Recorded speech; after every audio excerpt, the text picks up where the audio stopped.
Limang gulay na dapat mong kainin. Alam mo ba na ang pagkain ng tamang gulay ay makakatulong upang lumakas ang ating resistensya?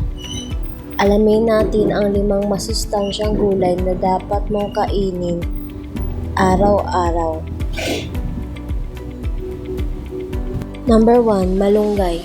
Tinatawag itong superfood dahil hitik ito sa iron, calcium at vitamin A.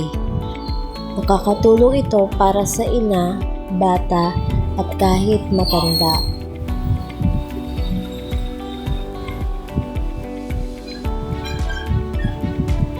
Number 2, kamote tops. Ang kamote tops or dahon ng kamote, mayroon itong antioxidants at vitamin C na tumutulong sa pagpapalakas ng immune system.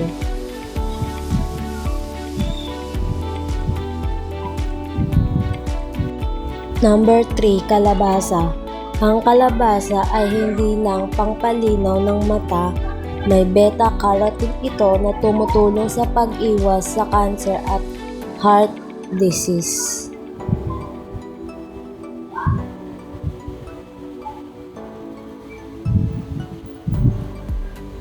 Number 4, talbos ng sayote. Ang talbos ng sayote ay mura pero masustansya. May taglay itong folate na mahalaga sa buntis at vitamin K para sa buto. At ang panghuli, number 5, ampalaya. Hindi man paborito ng lahat pero ampalaya ay may natural na insulin-like compound na tumutulong sa blood sugar control. Ano sa mga gulay na ito ang paborito mo? I-comment sa ibaba at mag-subscribe na para sa more healthy tips.